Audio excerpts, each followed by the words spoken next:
I think anyone doing Arab intellectual history, they have to read Al-Jabri. Abdallah Al-Arawi, he's another giant. He wrote on intellectual history of North Africa from a local perspective, which is decolonial. That's why he was one of the major neo-historians. Taha Abdurrahman, he started with harsh critique of modernity, and he tries to differentiate between spirit of modernity and political modernity. He has tried to rebuild contact with philosophy from an Islamic perspective. Fatima Mernissi is an icon of so-called Islamic feminism from the mid-80s. She believes that Muslim women in general can defend human rights in modern sense proudly from an Islamic perspective. This book is an old dream coming true. It fills a gap in the literature on modern and contemporary Arab and Islamic thought.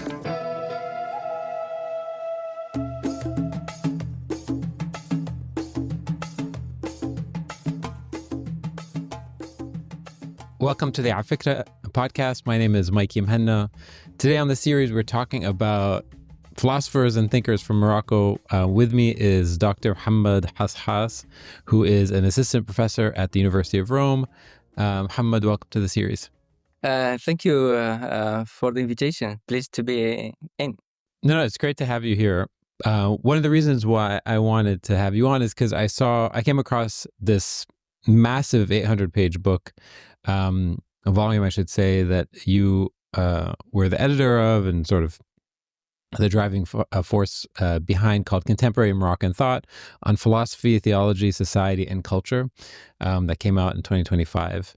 And one of the first things that you mentioned in the beginning is that this is like really filling a need. There's not enough conversation. There it is. Yeah. You can do weightlifting with it. One of the things that you talk about is that it fills a scholarly need as well as sort of an intellectual, there's an intellectual sort of pursuit behind it. So as an educator, why do you feel like this book needs to exist? Thank you for this question. And actually, this book is an old dream coming true. So I'm really happy that it is finally out. And I should thank the contributors for having made it happen. Because for one hand, one mind, it would have taken ages. And that's the first point. The second is, the book is actually in the foreword, thanks the Moroccan thinkers for having made their contribution and for their impact on my also education, besides people's reading them. So it is a book as an intellectual gratitude, critical intellectual gratitude. And the second is, it fills a gap in the literature on modern and contemporary Arab and Islamic thought, but the Arab world in focus here. And we will get back to that, but by the Arab world is the Arab-speaking world, different names for that, but it's multicultural as we know. I grew up first, and I think the book needed multicultural background or diversification of backgrounds before it comes out. Maybe that's why there was no such book before. I grew up doing literary cultural studies in English in Mohammed First University in Oujda for 6 years. And we were studying mostly Anglo-American, some European, and rarely Arab scholars, because there was not that much in English on that. So when I was growing up and with the questions of change, all the time in the news, in the newspapers, in this class debates, and in society, there is a crisis, there is a predicament, so what I was studying was not giving me answers. You were studying literature, that's great. You are open in the mind to world literatures written in English. Of course, we did, besides British, American, European in general, African, Sub-Saharan African, and some Arab, of course. But then from political, intellectual perspective, I was still curious to know how the locals, the people in the region, think about these questions of modernity, democracy, human rights, etc. So I was doing my own home reading, and actually this grew up through my brother, who was buying little booklets. He was just 1 year and a half older than me, um, and from late high school, and I took this as a habit also myself at the university. So I was reading these few names booklets which summarize Arab or Moroccan Arab thinkers, and I was hoping that we could study these also in class, but we were not. Because they were not written in English, because, you know, in the departments, you have to focus on the language, the material that is written in the language, that's the classic. So I kept this curiosity with me, and by some chance, I moved to Rome, and I was destined to do PhD afterwards in Germany in cultural studies. But in Rome, I moved to political science department, and then I stayed on. Details aside, I stayed on for PhD in political theory, and I liked it. So that's what I was looking for, you know. It's an occasion, and it's also in English.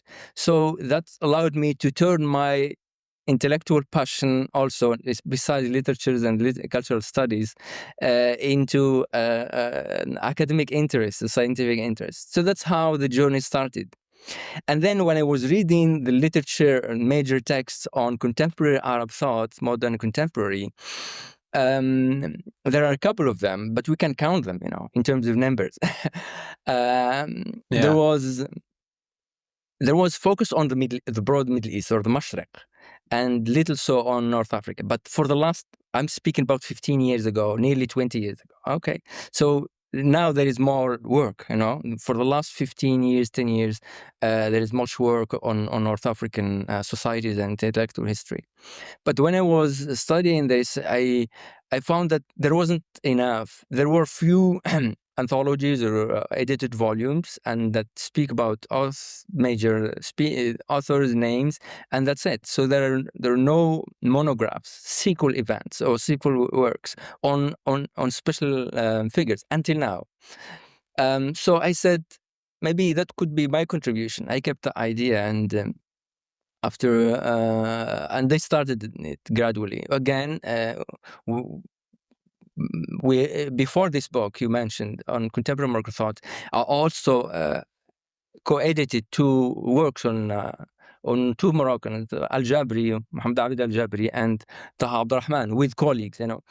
And they were both in English, and the first text on this. So it was kind of preparatory work before this more comprehensive text. So it is, I think, and also according to the feedback I get, and I was getting before the work was out, when I was contacting people, that it will be, or should be, a major contribution in the field, and hopefully it can lead to the proliferation of this type of idea. I mean, scholars from each one coming from originally from certain country or region, they dig and work on the intellectual history of the people of their society. Of course, we have much more scholars than what volume can cover, but this is not encyclopedic, but it tries to be introductive as such. Yeah. Can I ask you just a really basic question? Would you describe this book as, or this area of study as, looking at the types of thinking that Moroccan scholars have been doing for the last couple hundred years? Or do you describe this as Moroccan thought, that there's something meaningful that connects all these people, aside from the fact that they have some shared connection to this land? I mean, is there something about the shared history of this place that actually connects this type of thinking? Were they referencing each other? Were they studying together? Is there something that is special about Moroccan thought that people should understand as a collection, that this is one genre of thinking? A good question that I can try to approach as follows. First, for any thinking in general,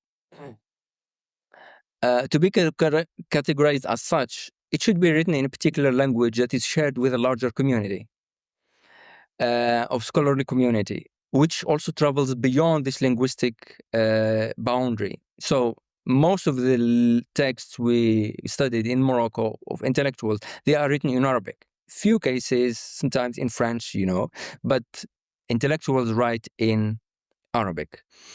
And then plurality.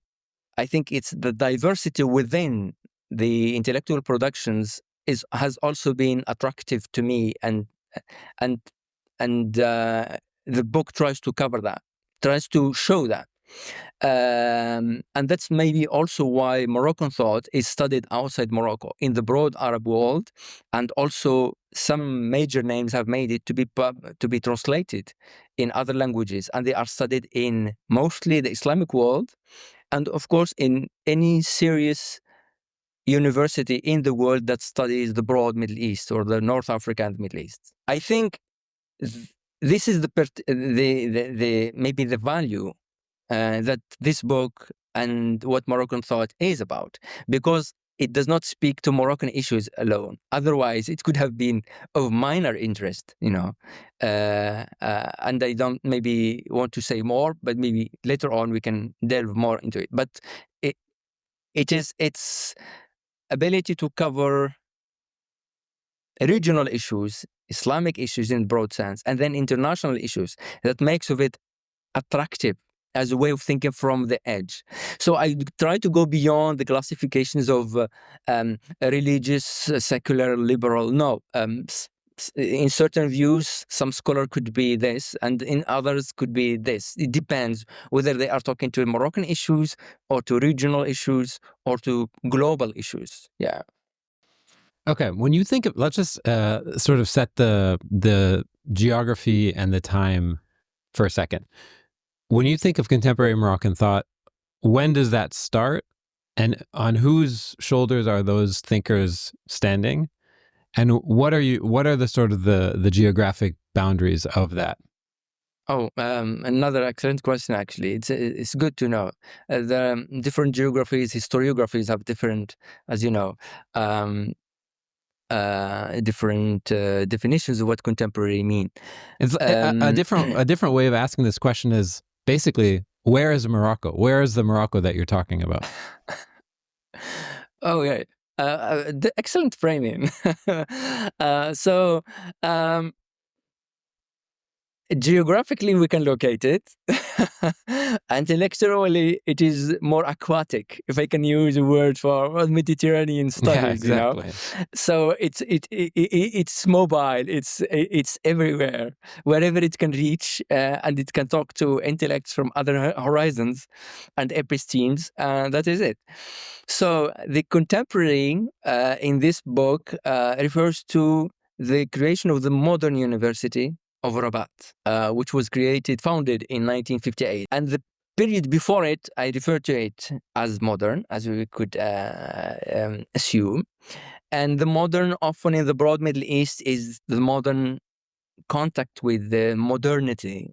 And often the Napoleonic campaign of Egypt is often considered, the modern direct contact. Because of the consequences it led to, the reforms in different regions from Turkey to Middle East, Egypt, Muhammad Ali, and then it later on arrived also to North Africa. So there is this modern period and then contemporary. And the contemporary, as I said, is from, let's say, from the 50s. Until now, because the major figures that have influenced what I refer to as Rabat school are those figures that are also hybrid in their training. So they often studied in classical schools or colleges or madrasas before, and then they joined the new public schools, modern schools, and then they joined the modern university as either graduate students or immediately already as professors. Some of them continued their university studies after high school in Europe, mostly France, and some others in the Middle East. There are a number of them studied in Egypt. So that's what Rabat School referred to, and it refers to mostly two founding generations. By generations, about 20 years of in terms of time. So it's 50s, 60s, generation number one, according to some, and then generation two is 70s, 80s, and then actually others that are still there, active, that started to appear, and they are of major weight, not only in Morocco, but also in the Arab world, because they are widely read in the Arab world, from the 90s and early 2000s, and they are still alive. A lot of these are still alive, and some are aged, and some are still, as I said, the third generation is still active. Okay, let's start talking about how this sort of this movement started, and who would you say is sort of like the first couple founders of this movement? Is there a beginning to it?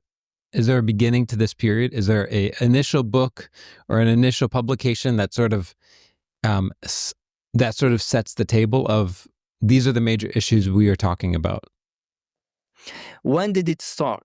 It's not easy to say when, again, because of these historical events. But if we want to give an idea, we can refer to one major text.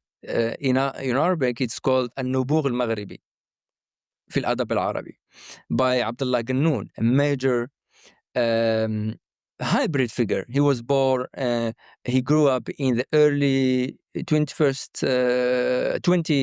century, the first part of the 20th century, and he published the book when he was very young, in the 30s, in 38.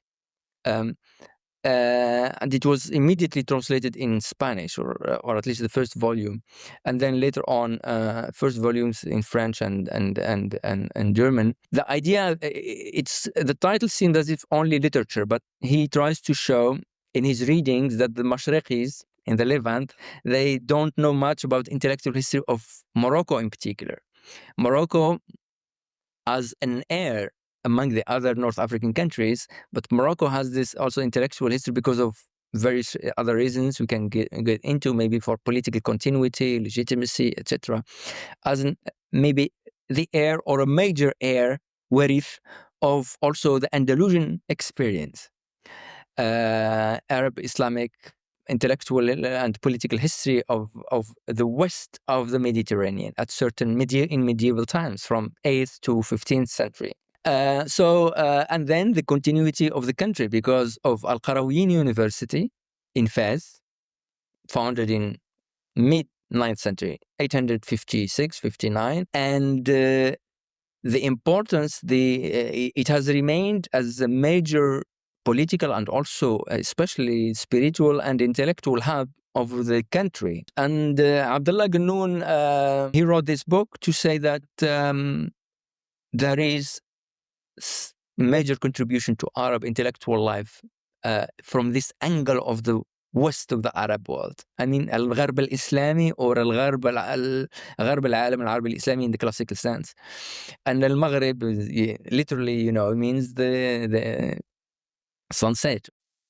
Okay, I want to ask you about this idea of thinking from the edge, and how that thought from a place like Morocco, thinking from the edge, sort of actually differentiates these thinkers from people in the Levant, in the Mashriq, or from Europe. Of course, the similarities are much bigger than maybe than differences, but it depends on scholars and thinkers, and the details and methodology and the discipline they come from. I borrowed the term the edge, taraf, or atraf, from American historian Richard Bulliet, or Bulliet. He has a book, Islam, A View from the Edge, in which he focuses on the Persian world and the influence on at certain moments in Islamic history in the past, non-central regions influenced the center by the migration of scholars, for example, from the margin, politically marginalized. So the edge in this sense is not literally the margin, but the non-center that is active, that influences the margin. So that's the point. And there has been, according to some historians, and I mentioned earlier, Abdullah Noon, that the Mashriqis, the people in the Mashriq, don't know the intellectuals, or many of the intellectuals of the Maghreb.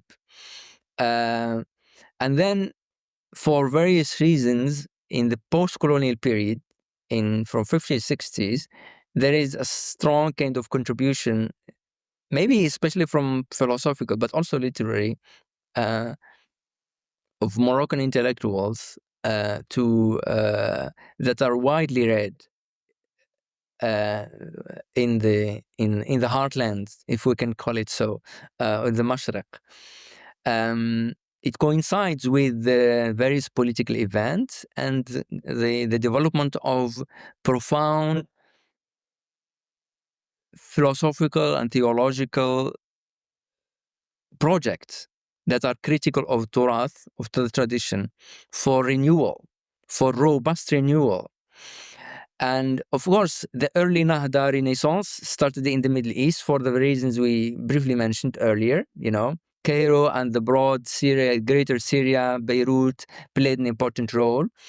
And then in the post-colonial, it seems that things moved, that North Africa, and in this case Morocco, has had some names that made it to the center stage of intellectual debates.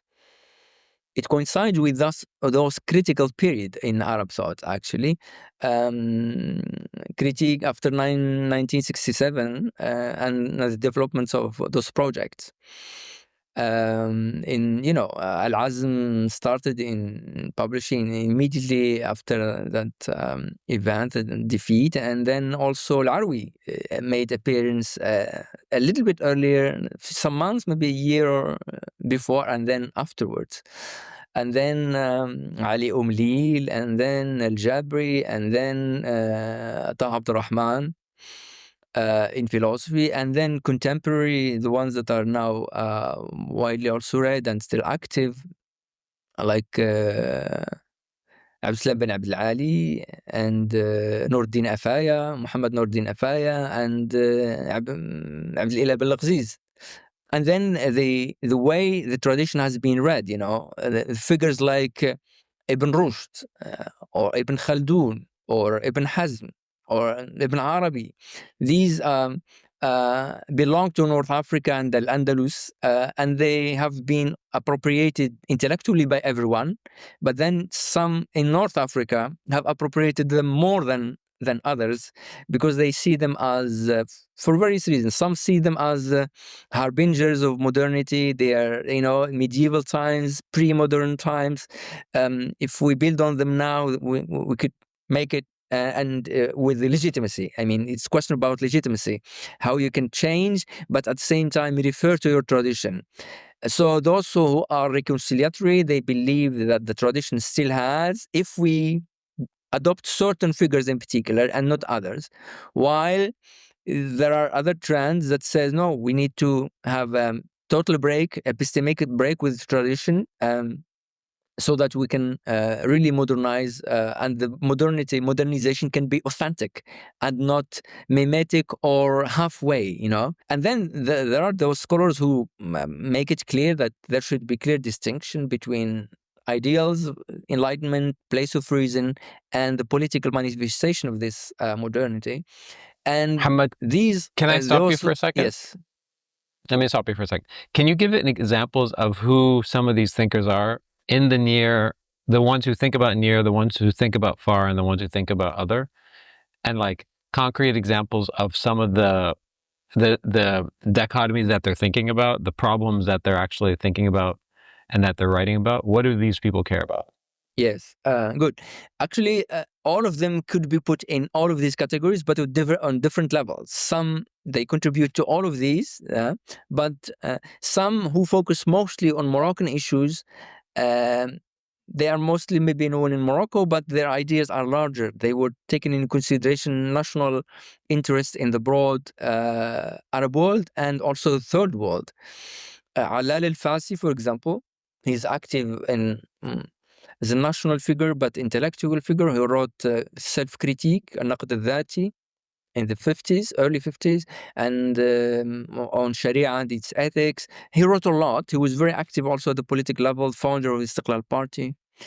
Al-Hassan al-Wazzan himself was more concerned with national issues. He wrote a lot. But they were writing also on issues that are shared with the rest of the Arab world about the place of Sharia, place of ijtihad, national issues. The question of constitution in the beginning, it was, what type of constitution, what type of political system Morocco has to adopt, and the region also has to adopt.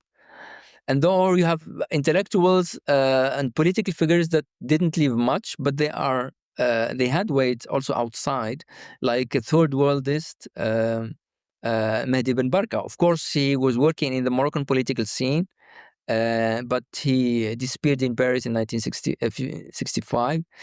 He was a major activist for third worldism from the leftists. So or from a female perspective, Fatima Mernissi, she works in Morocco to promote women issues and changes in society, but she's famous in the broad Islamic world because of her endeavor. So she could fit into near thought, but also in far thought, because she had their lenses were broad Islamic societies and how they should, and also Islamic minorities outside the Islamic world. And then you have other thoughts. Maybe the major example of this is Abdelkebir Khatibi. He was trained as a sociologist, but he wrote novels and he wrote philosophical essays. So he was very active in the French context in the late 60s and 70s. And he was going beyond these Arabocentric and Eurocentric thinking. And one of his major students, I could say, indirect students, is still active and is widely read, because he writes, he's Abdessalam bin Abdul Ali. He's still alive. He's of age now, around mid-70s.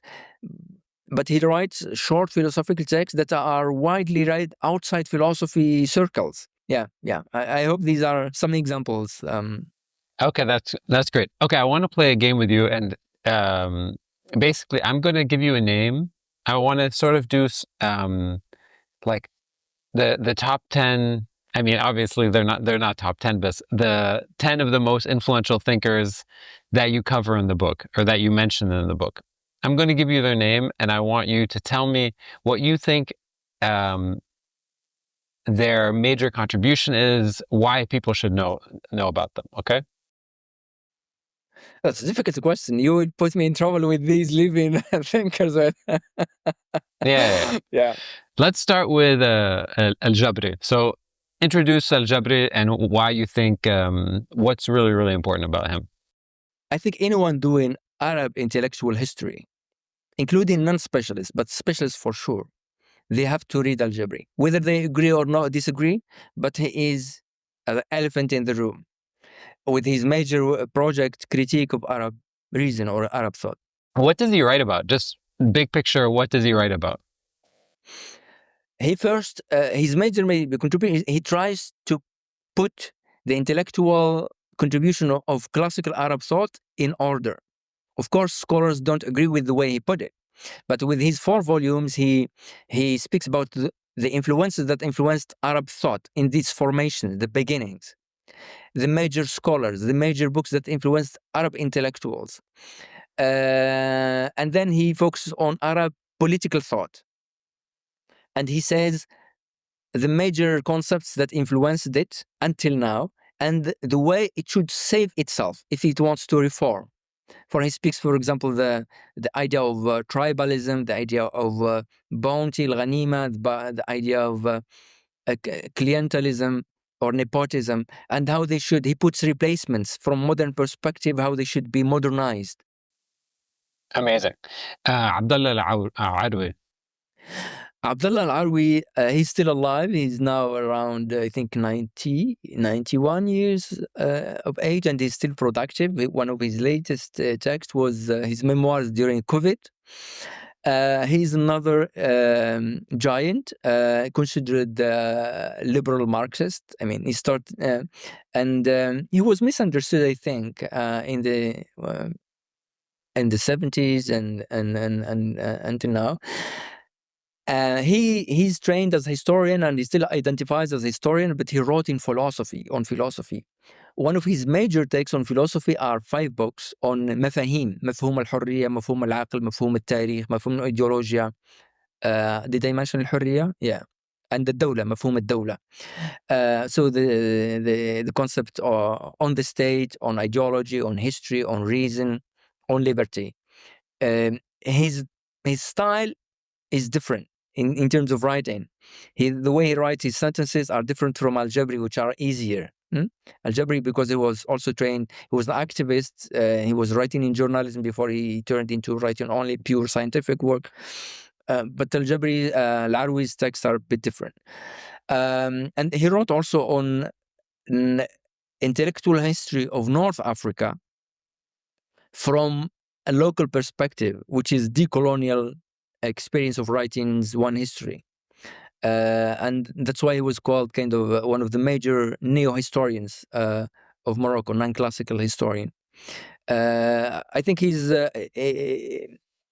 another figure that he's well respected, well read in the broad Arab world, and yeah, and seeing the between brackets intellectual history aside, seeing the situation in the Arab world, I do feel that a lot of those who want change to be from a liberal perspective, they find in him answers. Before we keep on going, I want to ask you a question. You've mentioned in interviews and in your work this idea of like maybe there isn't an Islamic world. Maybe there's a Muslim world, but maybe there's not an Islamic world. I have a question for you. Do you think there's an Arab world? I think there is. Is there a European world? I think comparisons are important. Sometimes because we in the Arab world we try to be idealist, that it should work well, otherwise there isn't. No, it doesn't necessarily mean so. The fact that there is no Arab Union or federation or call it whatever doesn't mean that there isn't. There is among the Arabs a feeling of belonging to one Arab world, but at the same time people are smart. They know that the Arab world is plural, and each country in the Arab world is itself plural. There is shared and non-shared history. The broad history, mega history, is shared, but then each country has its own local history. Let's talk about Taha Abdulrahman. He was one of my discoveries from early university through a group of professors, and I went back to work on him afterwards when I moved to Rome.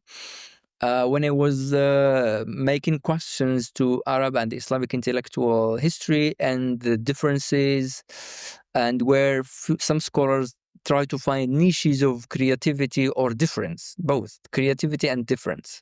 So what is particular in the Arab Islamic tradition and what is also creative in it, or could be potential. Starting from language, the way of writing, which is for many either difficult or maybe repetitive or monotonous, but I enjoy, I like the way he writes, and I learned also from it. So I learned from each of these figures we mentioned so far and others certain things, and Al-Jabri and Abdurrahman in particular, maybe so much. Not maybe, but certainly so much. Abdurrahman, what did he write about? Abdurrahman, he started writing about logic, actually, modern logic, and he played a role in introducing modern logic in Moroccan universities. But later on, he started writing about Islamic moral, what could be, categorized that Islamic moral philosophy, or so he started writing about what the focalizing ethics as a major contribution of the Islamic message, Islamic societies, and he started with harsh critique of modernity, Western modernity, and he tries to differentiate between spirit of modernity or the essence of modernity and political modernity. And then he develops into critiquing secularism. For him, secularism is a way of going around religious ethics, because for him, religious ethics are the essence of human beings, according to him. That's why other scholars don't agree with him, especially the historicists who think that ethics are changeable and also contextual, and also politics has its own ethics, or each field of sphere of society has its way of managing things. But that's why they do not agree with him. I think that's his major contribution. The way he has philosophized, he's tried to revive contact with philosophy through his own way, through logical writing. The way he writes, it needs a lot of concentration. He puts, for example, an argument, then he gives three views for it, sub-arguments, and then he puts against it three other arguments, and each out of each three others. So one has to be, and a number of readers don't like that. But I think his great contribution is that he has tried to introduce or rebuild contact with philosophy from an Islamic perspective. Okay, we'll do another one. What about Fatima al-Mernissi?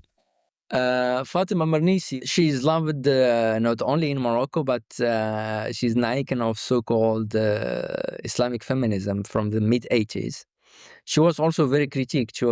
She was herself critical in her first book in 75, but later on she started as a sociologist. But then after her work on the archives, not archives, in the sense of hadith tradition, she found out, and exegesis, she found out that the patriarchal culture is not Quranic, but is societal. It has to do with classes, with societies, tribal thinking, and so on. And that's why she believes that Muslim women in general can defend human rights in modern sense proudly from an Islamic perspective. Okay. What about Abdelkebir Khatibi? Yes, another figure.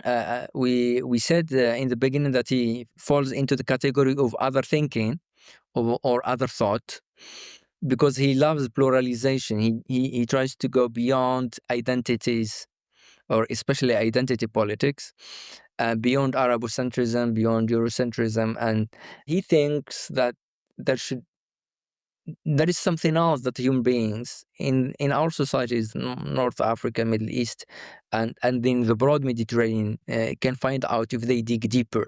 Of course, because he was also a novelist, he had a poetic, more freer understanding of the essence of human beings, more than the political philosophers or historians who have different ways. They need systematic thinking and to say how society should change.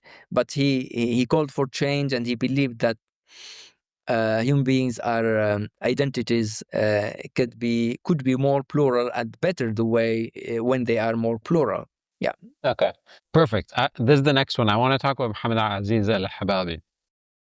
Ah, okay. Lahbabi, when he died in 1993, he was kind of he disappeared for a while, for nearly 2 decades, and he came back only after the Arab Spring. So you find a number of edited volumes on him.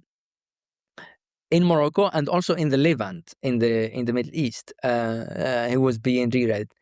He made his first appearance because he went to study philosophy in France before the independence of Morocco, by the late 40s. So when he finished his studies, already PhD 54, on personalism, influenced at certain moments after Second World War in the European context, that the individualism is toxic. So he was influenced by how Islamic ethics can play a role in modern societies as well. That's why he wrote Ash-Shakhsaniya, which is Islamic personalism as a title. He tried to give ethics to the individual through spiritual ethics and the contribution of Islam in this case, besides the Christians, according to the way it was developed by his colleagues and seniors. And then from the mid-80s, he developed an interest in third worldism, which he calls Ghadawiya, from Al-Ghad, Ghadan. So, which I translate is Dumanism in French, Dumanism in French, but in English it could be translated as tomorrowness. So in it, there is decolonial critique of the West, but at the same time, it's not simple decolonial critique, but also a call for collaboration for the interest for all. So he says that the West has to look in the mirror to rectify its identity and the way it looks at the other, but at the same time, he says that the future is in collaboration between global South and global North. So that's He played a major role in introducing philosophy in Morocco. He's the one who introduced the philosophy. He was the head of the French philosophy department and head of the Faculty of Letters, the first Faculty of Letters in Rabat. Yeah. Amazing. Okay, here's another one. Abdessalam Yassine. Abdessalam Yassine is among the important religious figures in the country. He founded Al-Adl wal-Ihsan, Justice and Excellence movement, and he belonged to Bouchichia Sufi order. And biographers say that he claimed that he was more legitimate to be the next heir to Bouchichi order, but the leader at the time passed it to his son, Sheikh Hamza. And that's why Abdessalam Yassine moved away from the movement, and he established gradually his own movement, which is spiritual with also political touch. So he influenced a generation of young Moroccans at the universities. So they had like the leftists, communists, and liberals, and they had also kind of branch in Moroccan universities following his trend. His particular figure, in the sense that first, the credit that could be given to him and his movement is that he is non-violent figure. He calls for change, but with no violence. The second aspect, which is created problems for him, and he was prison and house arrest for a long time until the new king came and he freed him, is that he calls for al-hukm al-rashid, or that is not hereditary. So in that sense, he is critical of the monarchic system in the Islamic world, but in his case in Morocco. That's why he wrote a letter to the previous king, King Hassan II, and to this current king, Mohammed VI, asking them for justice and to turn the regime into more Rashid, Hukum Rashid, ila akhiri, etc. And this is a very critical point because from a historical perspective, he does not take into account the history of the country, you know. So he reads the Islamic ideals of Hukum al-Rashid, Islamic governance, as from the early experience of Islam, that there was no hereditary system. So he wants to reapply it in Islamic societies with Moroccan focus. But he forgets that historically, Morocco has been monarchic, whether with this current dynasty, which is 4 centuries old, or the previous dynasties. Okay, I want to ask about AbdelFattah Kilito. Kilito, as teacher of French literature, he was writing and speaking in French, but then he, with reading, to simplify things here, reading modern critical literary theories, and then reading, he went back to read Maqamat al-Hariri, for example, and he discovered a great wealth in the tradition that is still not reread with new lenses. And that's how his development and his comeback to Arabic literature after having been immersed in French literature and modern literature in general. He also writes these concise literary texts in which he navigates classical Arabic literature, modern Arabic literature, and also in conversation with global literature. And he produces certain views according to these essays that are literary intellectual. And he's also well awarded, I mean, in different awards, and well read. He speaks in his essays, memories about this bilingualism in Morocco. Yeah, this is what I wanted to talk about. Yeah, lingualism, Arabic, and then at school he started immediately in French. So he was living this duality, which stayed with him until now. Though in his late period, he speaks to the He's a member now of the Moroccan Royal Academy, among others. If you were to go to dinner with 5 of the people who are featured in this book, who would you actually want to hang out with at dinner? That's a bit difficult. 5. Let's start with Fatima Mernissi. I think Al-Fasi, Al-Jabri, Laroui, Taha Abdurrahman, and we are 5, right? Yeah. Yeah, that's 5. Did these people all like each other, or were they in?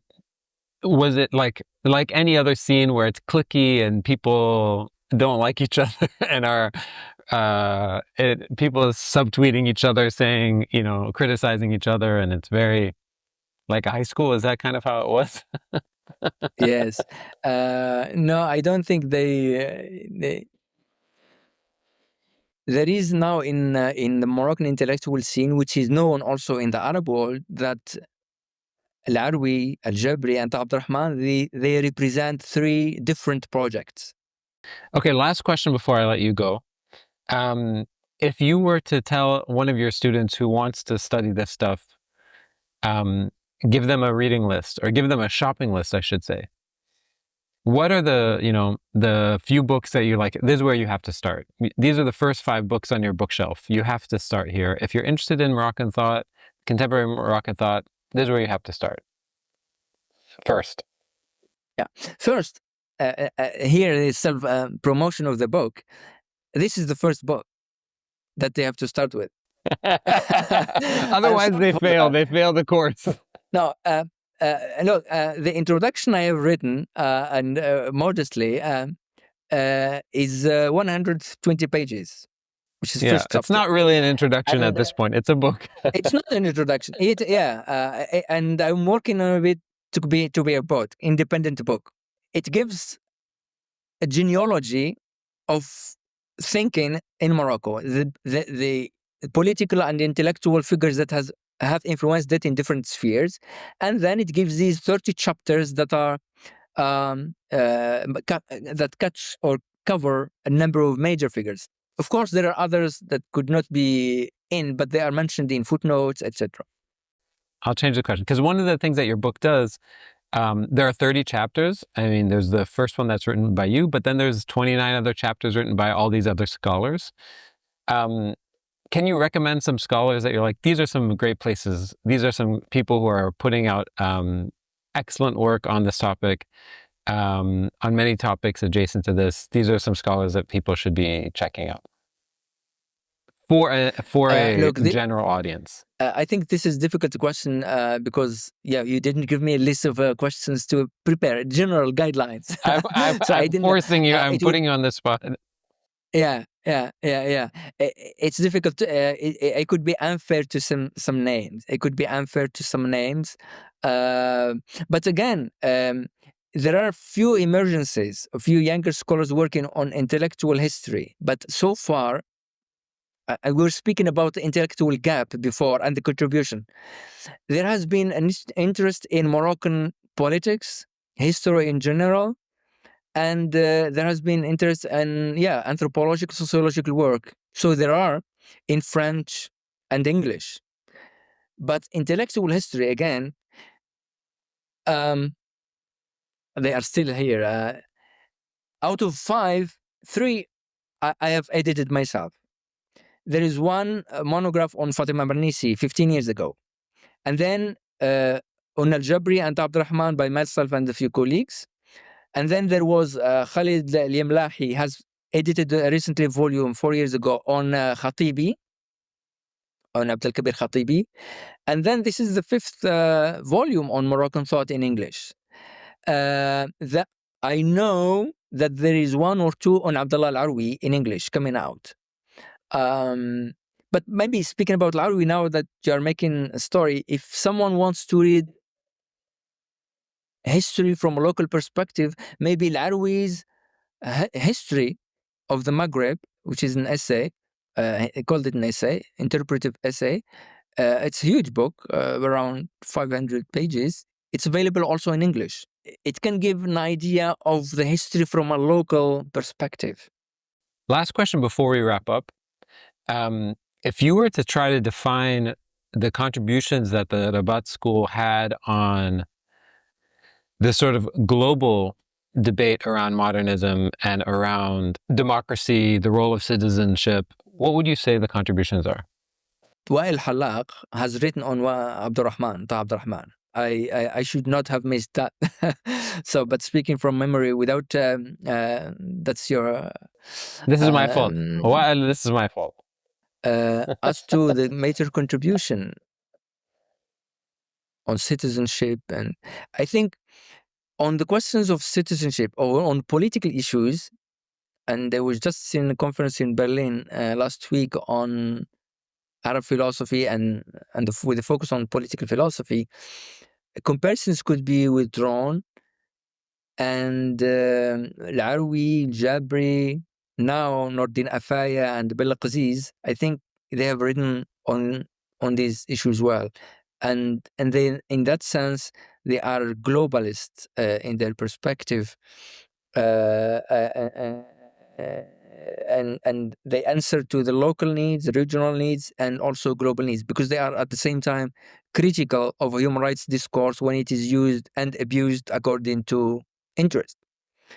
That's why reading, you were mentioning readers, hopefully they could be translated soon, but they have written in Arabic and French on the issues that are taking place in the Middle East now, on Gaza, etc. Like Abdallah Lahbabi, he started writing in French and he has translated a lot of Palestinian texts into French, and the others have written also on the Palestinian issue. And the Palestinian issue is not a Palestinian issue; it's a global issue, a human rights issue, and it's an ethical issue, etc. And I think these who do political philosophy have got answers that scholars from the global south can sympathize with and find interesting, I think. Amazing. Mohammed, thanks so much for taking the time. If people want to find the book, it's called, you can hold it up, Contemporary Moroccan Thought. This massive book. Mohammed, thank you so much. Thank you, Mickey. It was lovely having this exchange. I hope it will be helpful. Thank you again for having me.